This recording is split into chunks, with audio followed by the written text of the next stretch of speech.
परमात्मा ने इस सृष्टि की रचना अपने आनंद के लिए की है।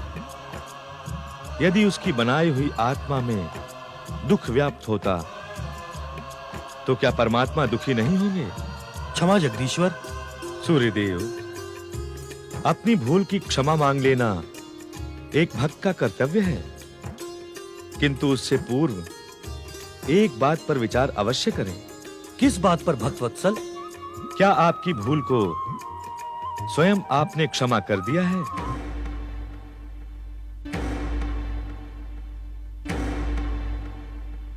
मेरे कथन को सुनकर चकित होने की आवश्यकता नहीं है। हे जगदीश्वर, आप तो इस समस्त संसार के कारणों के भी कारण हैं।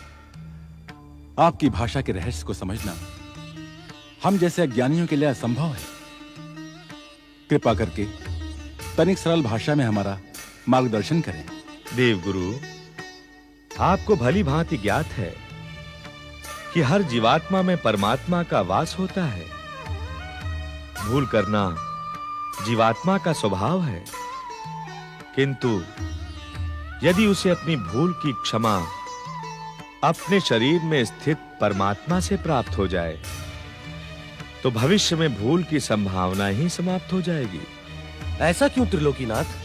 सूर्यदेव, ऐसा इस कारण कि भविष्य में जब वो जीवात्मा पुनः भूल के मार्ग पर बढ़ेगी तो उसके शरीर में बैठा परमात्मा उसे सत्य का मार्ग दिखाते हुए पिछली भूल का स्मरण अवश्य करवाएगा, जिससे भविष्य में भूल की संभावना ही समाप्त हो जाएगी।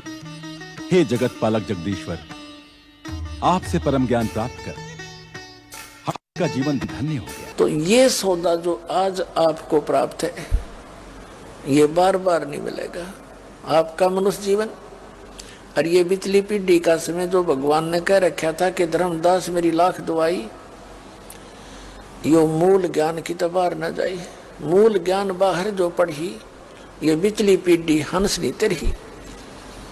मूल ज्ञान को तब तक छुपाई जब तक ये द्वादश पंथ ना मिट जाए। ये मूल ज्ञान अब दास आपको दे रहा है। ये मूल ज्ञान ना कबीर पंथ में और ना राधा स्वामी पंथ में। राधा स्वामी पंथ का तो काल आपको दिखाई दिया था शाम को। समझदार को संकेत बहुत होते हैं, और इन कबीर पंथियों का भी आपके सामने बहुत सा संदेशा दे दिया और भी देता रहूंगा समय आने पर। तो इनके पास कबीर साहब का ज्ञान नहीं, मूल ज्ञान नहीं। तो परमात्मा ने ये मूल ज्ञान छुपा के रखना था और सार शब्द भी छुपा के रखना था। धर्मदास मेरी लाख दुहाई, ये सार नाम की तबार न चाहिए। सार नाम बार जो पढ़ी, बिचली पीढ़ी हंस नहीं तरी। यानी सार नाम को भी छुपाना था और इस मूल ज्ञान को भी छुपाना था। अब ये सार्वजनिक किया जाता है।